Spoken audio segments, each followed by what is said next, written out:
Hey guys, King of Charmanders here. Now, we are exploring the one thing that not everyone might have because you either only have one of them, you did the glitch that you have two, or you powered yours up for Ultra and Master League because you didn't know that it was going to be good for Great League. Enter Mew. Now, Mew is another reason why it's good that we have Alolans allowed in the Kanto Cup. Without Alolan Muck, without Alolan Marowak, you wouldn't be able to check Mew. Mew would just run... Mew and Hypno could run around rampant if they wanted to. And because of Mew's versatile moveset, like, it would just be... Whoever had one, you would see it and it would just, like, run over everything. Because Mew can check Hypno, Hypno can check Mew, it would just be a Psychic Fest of Doom. So, the thing about Mew, what makes it really good is because, like I said, it's moveset. Mew is exactly like it is in the original game. You could team it to Oblivion. You could give it, like, anything you want. Mew on this side, Mew on the Pokemon Go side, it has, like, you can give it so many move types to whatever tailors your needs for whichever format you are playing. That's why Mew is so good. Not only that, because it has access to so many move pools, it can actually, like, let me give you an example. I used a Mew with Solar Beam. I went 5-0 with it. It was amazing. Volt Switch Solar Beam was absolutely incredible. Now, Mew, like I said, Mew has very few weaknesses and few resistances, but resisting Psychic itself is really good. So you do resist Hypno's Confusions, you do resist counters and cross chops from Machamp, and anything else that's fighting related. Your weaknesses are Bug and Dark types. This is why it's good that we have Amok. Because if you have Amok and if you have Alolan Marowak, as you see, Mew is weak to Dark and Ghost. Those are the checks. Checks to Psychic type. You could use... Like, you could probably use Beedrill because it's weak against Bug, but the thing about Beedrill is that Beedrill's probably the only thing that can take on Mew, but even then, even if you do use it against Mew, Mew can use Psyshock, Mew can use so many different move archetypes that, like, it would just be, getting rid of it would be absolutely annoying, and you'd likely come out of that either down shield advantage or you'd be really hurt. So, again, as you see, 44 rows of 44 rows of moves. Look at everything it can get. In the case of the Kanto Cup, you can play with a lot of moves. Obviously, Shadow Claw is the go-to move just because Shadow Claw does so much damage and it generates energy very quickly. It's no different for the Kanto Cup. For the Kanto Cup, you want Shadow Claw. You want Shadow Claw, you can use any variety of moves. Obviously, Wild Charge is a #1 choice. Psyshock. You could use Mew to cover whatever you want. However, it is recommended that you have like Wild Charge to thread like Hypno, so definitely Mew with Wild Charge has always been like a staple, but you can play around with it. The recommended PV Poke moveset is it's unique, but like I think it does feature Wild Charge, or like you can, like I said, you can tailor Mew to whatever you want in the Kanto Cup. So Mew's perfect IVs makes it pretty close, a little over like 3,200, or actually it's like over 3,250. But you don't want a good one. If you're gunning for Great League, you want one with 10 attack. Unfortunately, I do have one, and when you get it from your research, it literally goes at 1339 or 1399. So when you get it from your research, from your special research, you're gonna get it at like near. It's not that expensive, to be honest with you. Well, it depends. So the thing about Mew is that, yes, you get it at level 15 and you only power it up twice, but because it's mythical, it's going to cost you 100k dust. And God knows how many TMs have trainers spent just to get the Mew set they want for their Mew. Hundreds and thousands of TMs have been used in the making of their Mews. especially if you want to use your Mew for another cup, so then you're going to have to use more TMs. That's what makes Mew really expensive. Once you build it, though, you're pretty much done. It does cost 100 candy. The special quest does give you about, like, 50 candy or more, so you don't have to use a lot realistically, but your TMs are going to die, and also your Stardust is going to hurt. Not quite a bit compared to other things, but, you know, it's still... Anything over 100k, you're asking for a lot. Mew Shiny is not in Pokemon Go yet, though. It does have a sweet blue shiny. I'm guessing, like, once he's, like, the next opportunity you will be able to get one is when Mew Shiny comes out. So, hopefully that's sometime soon, because Mew's just so good as a staple for not only just regular Go Battle League, but also for the Kanto Cup. Alright, so for the Kanto Cup, if you are looking for your Mew, it actually doesn't rank that high. Now, the reason why it doesn't is because since Alolans are allowed, otherwise it'd probably be at number 2 behind Hypno. The thing about Mew is that it's moveset. It's the thing. Mew isn't like the squishiest thing since sliced bread. Don't get me wrong. It is a sleeper in this pick, and it's still really good as a switch or a closer. Mew will force your opponent to get. You will get a shield. You will get shield. You will get a shield out of a matchup. Mew will give you shield. Mew will definitely give you shield. So the thing about Mew, as you see, best used as a switch or closer. I wouldn't lead with it just because, since Hypno and Amok are running around everywhere. Yes, it's okay if you. It's not a bad matchup, but as you see here, you do win against it. But you want to leave Mew in the back for the closer to switch. Wild Charge still hurts a lot, especially if you're able to bank 2 and KO your opponent. And as a switch, you can still take shields even if you get into a negative matchup. So that's Mew's best use. Like I said, Mew isn't bad. As you see in the lead for Mew, Mew isn't the greatest thing since sliced bread. Don't use Mew as a lead. If you do see Mew in the lead, of course, you're going to be like, what Mew set are you using? So you're like, oh boy. But you do win against Hypno in the lead. So in the 2 shield, you will win against both versions of Hypno, Alolan Slash Slap. You win against a variety of things. However, you also lose against these things. So just be careful. Just be a little careful. Now, as you see in the closer scenario, Mew ranks at number 13. Being able to take down Shadow Mewtwo, Machamp, Venusaur, Magneton, Alolan Ninetale. These are kind of weird. So just, yeah. And you, like, in the closer scenario, it's going to be very, like, depending on, like, what the meta you beat. We'll see more of that in the Matrix when we take a look at it. As far as your switches go, Mew rates at the number 4 safe switch. Number 14, actually. But as you see, there's a lot of things that are better safe switches in the Kanto Cup. However, Mew, as you see here, it is very powerful. You get Shadow Claw, Wild Charge, Psyshock. You can also modify, if you see, like, things changing, you can modify your Mew set to, like, really, like, go against the meta. So we'll just, like I said, we're going to take a look at the Matrix and go a little deeper. I'll do more than one version of Mew just so we could see how it compares to the rest of the Kanto Cup.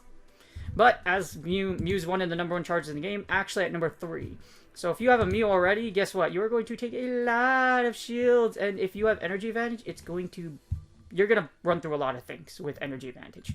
Like I said, Mew will give you... Mew will either kill something or it's going to give you shields. Either one. But, of course, it's one of the most consistent mons in the game. Versatile, powerful, mighty. But if you don't have one, it's good that Alolans are allowed. Because if you don't have one, it would suck if Kanto... Would suck if Alolans aren't allowed and Mews were running around. Alright, my favorite part of video, the Matrix. Alright, so we have the Kanto Cup meta here. And we have Mew. I put Wild Charge Psyshock, Wild Charge Flame Charge, Wild Charge Surf, and we got Wild Charge Dragon Claw.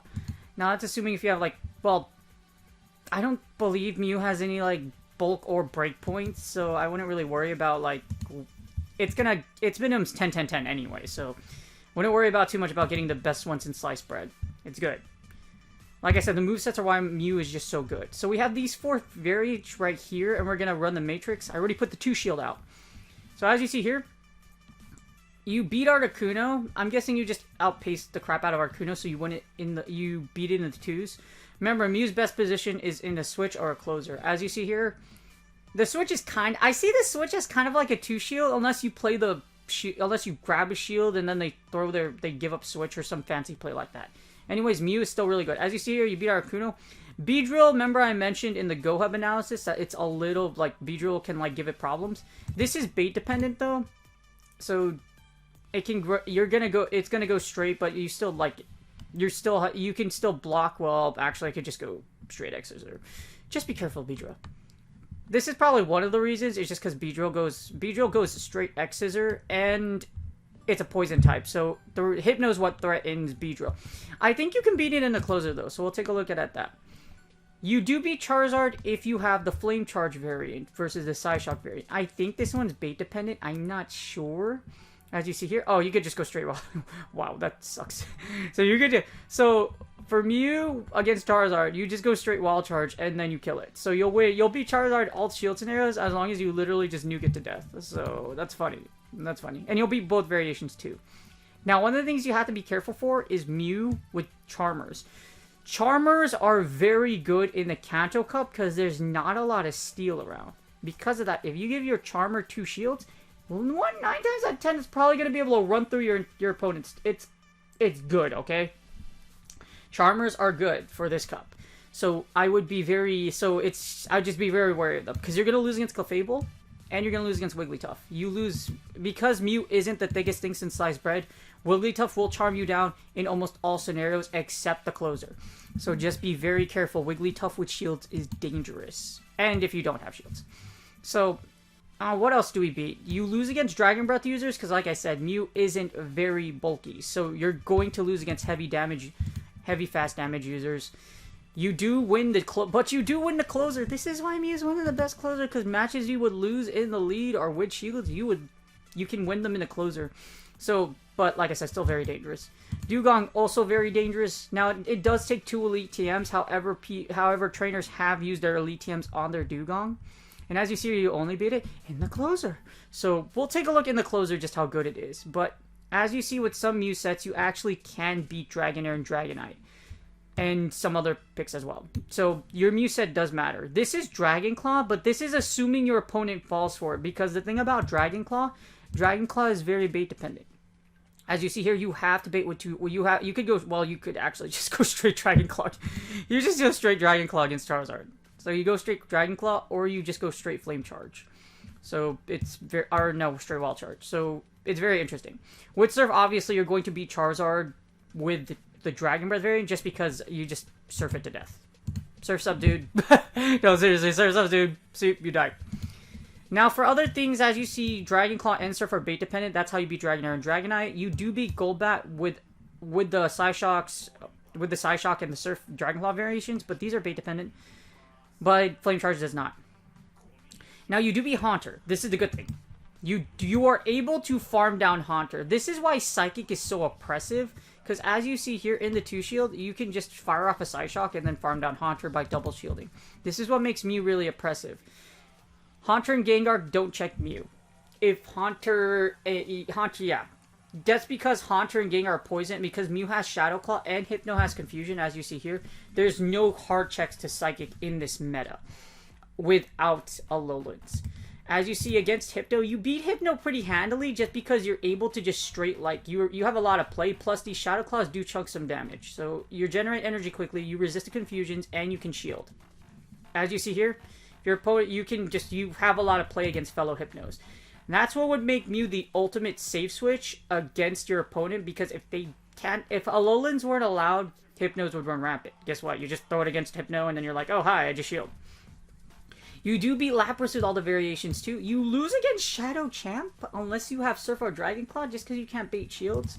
Because Shadow Clamp just, like, literally cross-drops you to death because it does so much damage, as you see here. But you do beat it in the closer. So, like I said, in the closer, a lot of things will flip, but you'll see. You also beat AWAC. This is what makes it interesting. You'll beat AWAC. Just because Shadow Claws chunk, like I mentioned, and you could just go straight. You do so much damage with Mew, but Mew only wins in the 2, so just keep that in mind. But as you see, you're able to beat Alolan Marowak. Of course, Fellow Moon's going to give you a hard time. This is why you need Alolans. Amok. Mew can beat Amok, but it needs shield advantage. And you need to be... you need shield advantage. So, in the 2-to-1s and the 2-to-0, and of 0 up, you beat Muck. So, this is why if Muck didn't exist, Mew would be a monster. It's still a monster, but it would be even more of a monster. You'll beat Alolan Ninetales. You also beat things like Poliwrath, etc. Very powerful against the overall meta. Now, be careful against Wigglytuff, like I said. Be careful against Dragonites, Wigglytuffs, and this thing.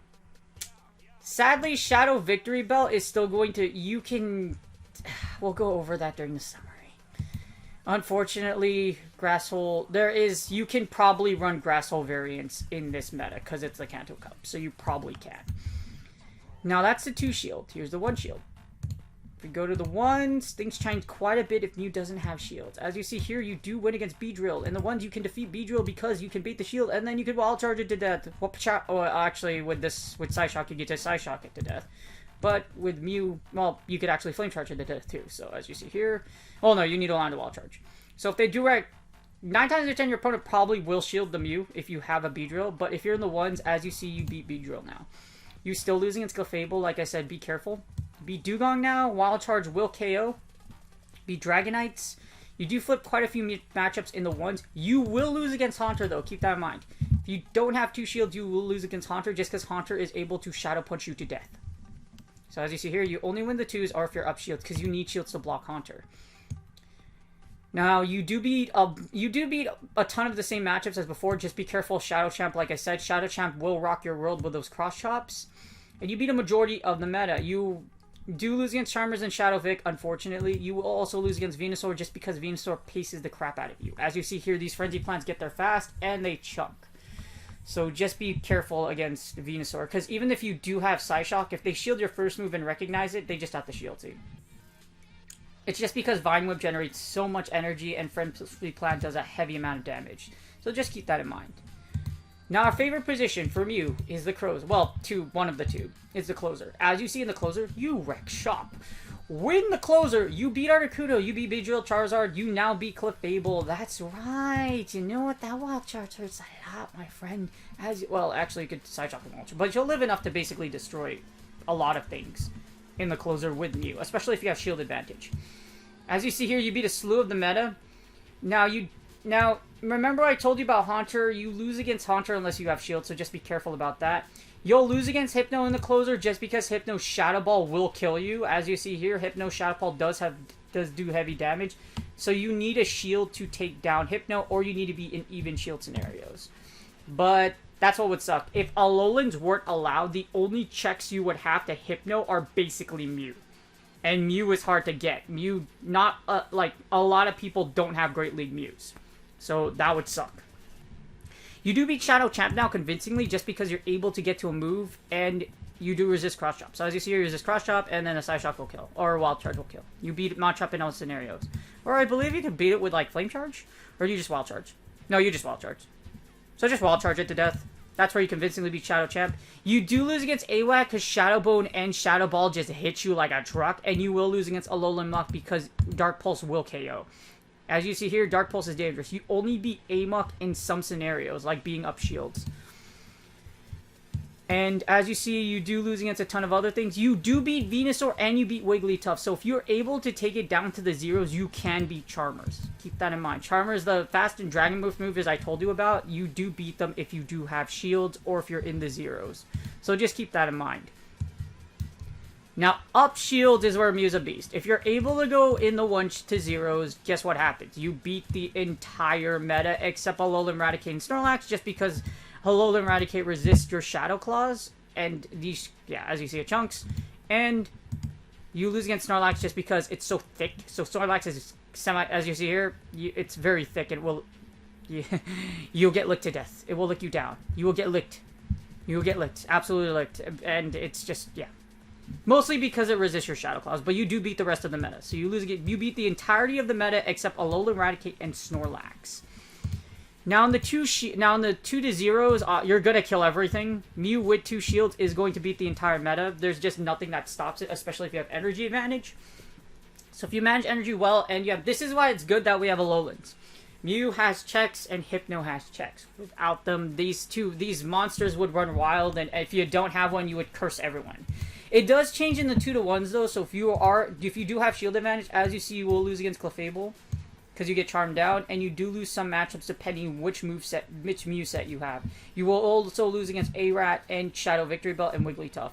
I don't believe you beat A-Rat in any scenarios. You do get, well, oh no, you can win the 2 shield. So Mew can win the 2 shield, but it just really depends on like what Mew set you have. So as you see here. So Alolan Raticate, you can beat Alolan Raticate as long as you wild charge it to death, but you have to have 2 shields. I think it changes with Flame Charge though, because with Flame Charge you can Flame Charge, and then wild charge, as you see here. So Flame Charge does flip it. But you just go straight wild charge. So just Mew's a beast. Mew's a monster. This thing will wreck your soul. As you see in the 2-to-1s, it's amazing. It's amazing in a lot of positions.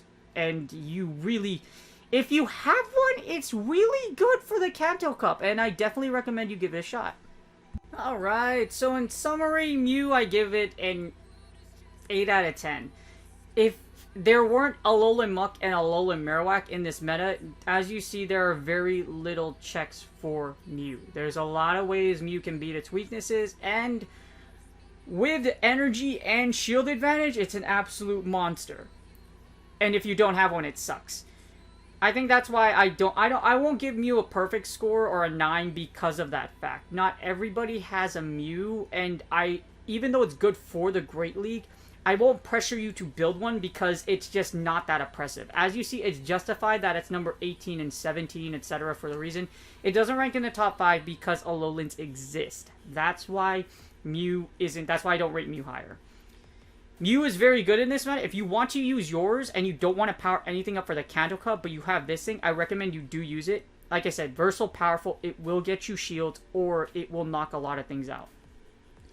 So for me, I do recommend you get it. It might cost you a lot of TMs, but for the Kanto Cup and for these 3 cups in general, I do recommend you save your resources. If you have this thing built already, just use a few char TMs and you have a good mon for the Kanto Cup. As you see here, in the 2-to-0s, Mew beats everything. Nothing will beat Mew when it has 2-to-0s, especially energy advantage. If you have shield and energy advantage, you can just consider yourself about to get swept by a Mew. But that's just how Mew is for the Kanto Cup. So like I said, 8 out of 10, really good. I'd give it a higher rating if it wasn't more readily available and not as expensive to build. Because you're going to use a lot of charge TMs and 100k dust isn't something to laugh at. Anyways, I hope you guys enjoyed the video. If you have any questions, please like and sub. And like I said, if you have any questions, please put in the comments. I hope you guys have a wonderful day. And I really hope if you do build a Mew for the Kanto Cup that you get your Mew set as soon as possible. Have a great day, you guys.